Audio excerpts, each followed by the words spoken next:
అలానే శేషరావు. ఏసీబీ పట్టుబడితే ఏం జరుగుతుంది? ఇమీడియట్గా సస్పెండ్ చేస్తారు. ఆ తర్వాత డిపార్ట్మెంట్లో ఎంక్వైరీ చేస్తారు, కోర్టులో ఛార్జ్ షీట్ వేస్తారు, ఆ కేసును ఫేస్ చేయాలి. ఆంధ్రప్రదేశ్లో మాత్రం విచిత్రమైనటువంటి పరిణామం. ఏసీబీకి దొరికినటువంటి 13 మంది ఉద్యోగులకు సంబంధించి కేసుని క్లోజ్ చేస్తూ ఒక నిర్ణయం వెలువడింది. ఈ మధ్యకాలంలో హైకోర్టే ఒక తీర్పు ఇచ్చేసింది. ఆ తీర్పుతోటి అసలు ఏసీబీ అధికారులకి అర్థం కాలేదు. దాంతో సుప్రీంకోర్టుకి వెళ్ళారు. సుప్రీంకోర్టుకి వెళ్తే సుప్రీంకోర్టు అక్షంతలు వేసింది.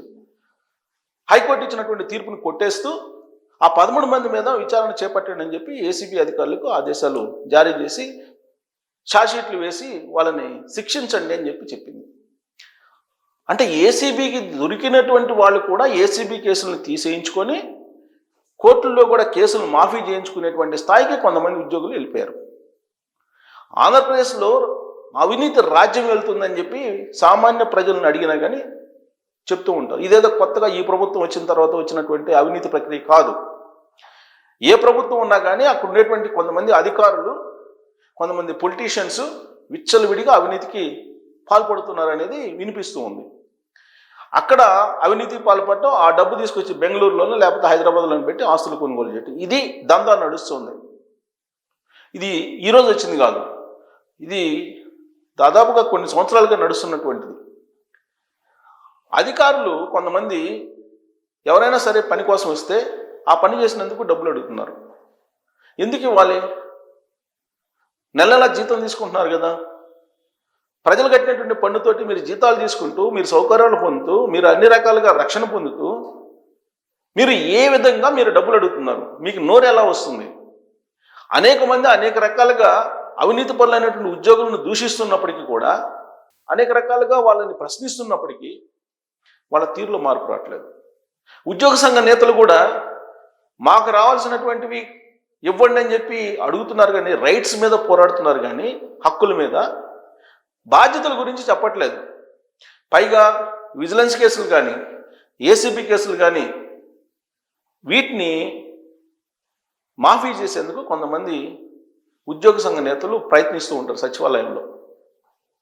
అసలు ఆంధ్రప్రదేశ్లో దాదాపు 1000కి పైగా ఆఫీస్ బేరర్స్ ఉన్నారు. అంతమంది ఆఫీస్ బేరర్ అవసరమా అనేటువంటి చర్చ కూడా నడిచింది.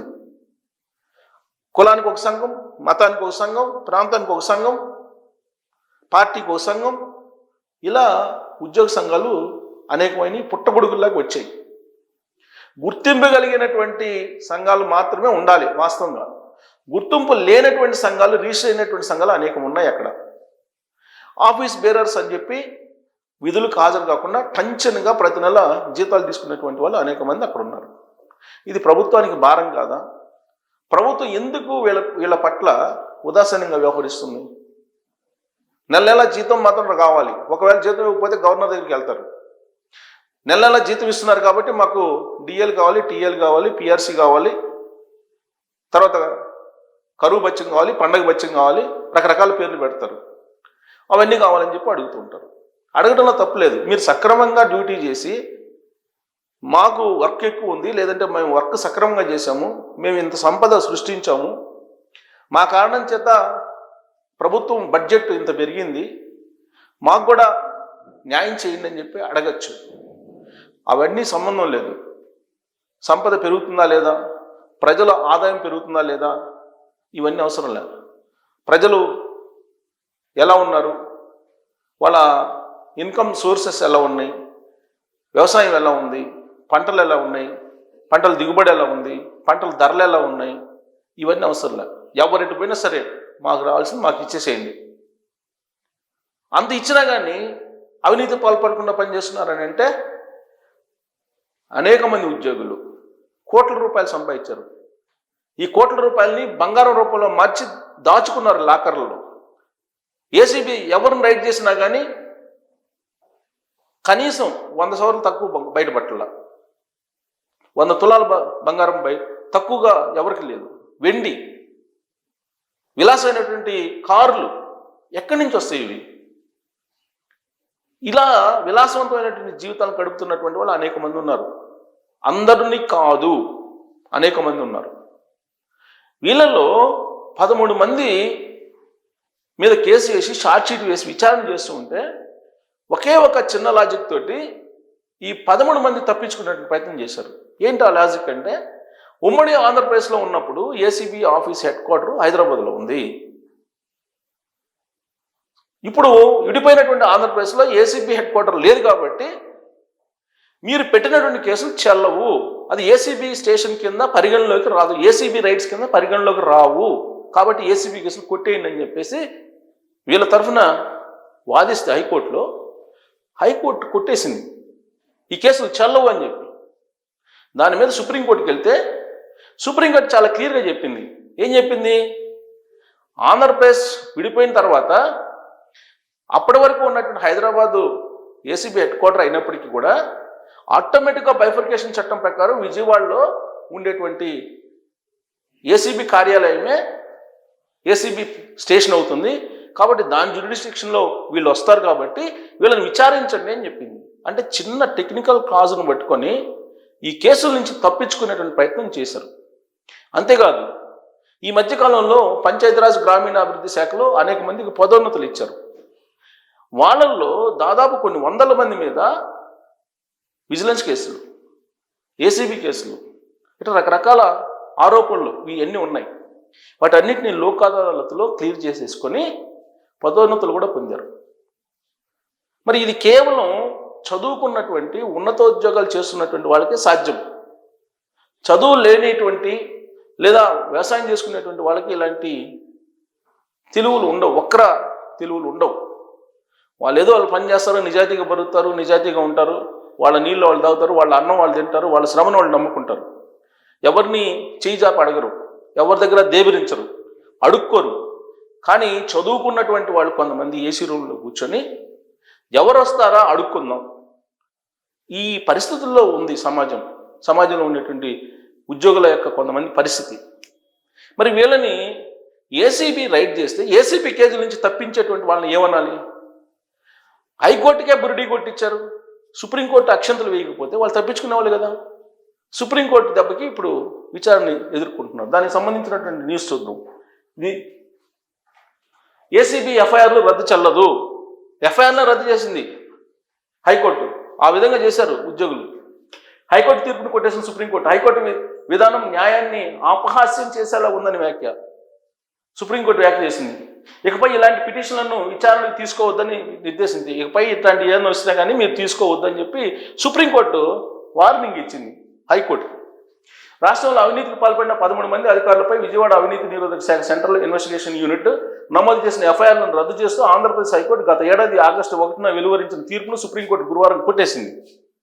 ఈ కేసులో ప్రతివాదులపై ఏసీబీ దర్యాప్తు కొనసాగించమని స్పష్టం చేసింది. ఇకపై ఇలాంటి ఎఫ్ఐఆర్లు దర్యాప్తులను సవాల్ చేస్తూ దాఖలయ్యే పిటిషన్లను ఏపీ హైకోర్టు విచారణకు స్వీకరించరాదని ఆదేశించింది. ఈ తీర్పు కాపీ వెలువడిన 6 నెలలలోపు ప్రతివాదులపై దర్యాప్తు చేసి తుది నివేదికలు దాఖలు చేయాలని ఆదేశించింది. వారిపై అరెస్టు లాంటి కఠిన చర్యలు తీసుకోరాదని నిర్దేశించింది. దర్యాప్తును వేగంగా పూర్తి చేయడానికి ప్రతివాదులంతా సహకరించాలని సూచించింది. Justice MM Sundaresh, justice Satish Chandra శర్మలతో కూడిన ధర్మాసనం కీలక తీర్పు వెలువరించింది. సో అవినీతి నిరోధక శాఖ కేసుల దర్యాప్తు కోసం ఉమ్మడి రాష్ట్రంలో హైదరాబాద్ ఏసీబీ సెంట్రల్ ఇన్వెస్టిగేషన్ యూనిట్ను పోలీస్ స్టేషన్గా నోటిఫై చేస్తూ 2003లో జీవో ఇచ్చారు. రాష్ట్ర విభజన తర్వాత 2016 అక్టోబర్ 17న ఏసీబీ డీజీ కార్యాలయాన్ని విజయవాడకు తరలించారు. దాన్నే ఏసీబీ కేసుల విచారణ పోలీస్ స్టేషన్గా కొనసాగించారు. 2020 వరకు 13 ఎఫ్ఐఆర్లు నమోదు చేశారు. 12 కేసుల్లో దర్యాప్తు పూర్తవగా ఒక కేసులో ఛార్జ్షీట్ కూడా వేశారు. ఈ నేపథ్యంలో 2020-23 మధ్యకాలంలో ఈ కేసులో నిందితులు హైకోర్టును ఆశ్రయించారు. నిబంధనల ప్రకారం Vijayawada ACB central investigation unit joint director కార్యాలయాన్ని పోలీస్ స్టేషన్గా నోటిఫై చేయనందున ఎఫ్ఐఆర్లను కొట్టేయాలని కోరారు. ఈ కేసు నడుస్తుంది కానీ ఈ కార్యాలయాన్ని రాష్ట్రం మొత్తానికి ఏసీబీ పోలీస్ స్టేషన్గా వర్తింపజేస్తున్నట్లు ప్రభుత్వం 2022 సెప్టెంబర్ 14లో జీవో ఇచ్చింది. అయితే అప్పటి వరకు ఏసీబీకి రాష్ట్రంలో నమోదు చేసిన కేసులపై దర్యాప్తు చేసే అధికారం లేదని 2016 అక్టోబర్ 17 తర్వాత నమోదైన ఎఫ్ఐఆర్లను కొట్టేయాలని నిందితులు కోరారు. దీంతో హైకోర్టు 13 ఎఫ్ఐఆర్లను కొట్టేస్తూ నిరుడు ఆగస్టులో తీర్పు ఇచ్చింది. దాన్ని సవాల్ చేస్తూ వెళితే ఏసీబీ జాయింట్ డైరెక్టర్ సెప్టెంబర్ 12 సుప్రీంకోర్టులో ఎస్ఎస్ఎల్పి వేశారు. ఇది అవినీతి నిరోధక చట్టం కింద శిక్షార్హమైన నేరాలపై దాఖలైన ఎఫ్ఐఆర్లను హైకోర్టు కొట్టివేయడంతో కొన్ని కేసుల దర్యాప్తును మొగ్గలోనే తుంచేసినట్లయింది. మరికొన్ని కేసుల్లో క్రిమినల్ ప్రొసీడింగ్స్ను పూర్తిగా రద్దు చేసినట్లయింది. ఎఫ్ఐఆర్లు దాఖలైన పోలీస్ స్టేషన్ల జ్యూరిడిక్షన్ను మాత్రమే పరిగణలోకి తీసుకుని హైకోర్టు ఇచ్చిన ఈ తీర్పు న్యాయాన్ని అపహాస్యం చేయడమే. ఒక సాంకేతిక కారణం చూపి ఎఫ్ఐఆర్లను కొట్టేసినప్పుడు ప్రత్యామ్నాయంగా మరో జ్యూరిడిక్షన్ చూపించాల్సిన బాధ్యత హైకోర్టుకు ఉంటుంది. ఉమ్మడి రాష్ట్రంలో ఉన్న చట్టాల్లో మార్పులు చేర్పులు సవరణలు రద్దు చేస్తే తప్పితే రాష్ట్ర విభజనకు ముందున్న చట్టాలన్నీ విభజన తర్వాత 2 రాష్ట్రాలకు వర్తిస్తాయి. ఈ నేపథ్యంలోనే ఎఫ్ఐఆర్లను రద్దు చేస్తూ ఏపీ హైకోర్టు ఇచ్చిన తీర్పును కొట్టేస్తున్నాం. వీటిలో ఇప్పటికే దాఖలైనవి, ఇకపై దాఖలు చేయబోయే ఛార్జ్షీట్లను దర్యాప్తు తర్వాత ఏవైనా ఇతరత్ర అంశాలుంటే వాటిని సవాల్ చేసే స్వేచ్ఛను ప్రతివాదులకు ఇస్తున్నాం అని ధర్మాసనం తీర్పులో స్పష్టం చేసింది. రాష్ట్ర ప్రభుత్వం తరఫున సీనియర్ న్యాయవాదులు సిద్ధార్థ లూథ్రా, సిద్ధార్థ అగర్వాల్, గుంటూరు ప్రమోద్ కుమార్లు వాదనలు వినిపించారు. ఇది సో సిద్ధార్థ లూథ్రా ఈ కేసుని వాదించారు. ఏసీబీ రైట్స్ దొరికినటువంటి ఉద్యోగులు విచారణ నుంచి తప్పుకునేందుకు ఒక టెక్నికల్ పాయింట్ తీసుకొని ఆంధ్రప్రదేశ్లో ఉండేటువంటి వాళ్ళు ఏసీబీ దొరికిందే అక్రమార్కులు, అవినీతి పరులు, వాళ్ళు ఆ కేసుల నుంచి తప్పించుకునే దానికి జ్యూరిడిక్షన్ అనేటువంటి ఒక టెక్నికల్ పాయింట్ని తీసుకుని తప్పించుకునే ప్రయత్నం చేశారు. సిద్ధార్థ లూథ్రా ఆ విషయాన్ని గమనించి బలమైనటువంటి వాదనలు వినిపించడం కారణంగా ఇప్పుడు హైకోర్టుకి మొట్టికాయలు వేసి వాళ్ళ మీద విచారణ చేయమని చెప్పారు. లేదంటే ఏసీబీకి దొరికినటువంటి ఉద్యోగ దొంగలు వాళ్ళ ఇష్టానుసారంగా మళ్ళీ దొరల మాదిరిగా అవినీతికి లంచాలకి మళ్ళీ తరలిపోయింది. దీని మీద ఈ కామెంట్ చేయొచ్చు. Thank you.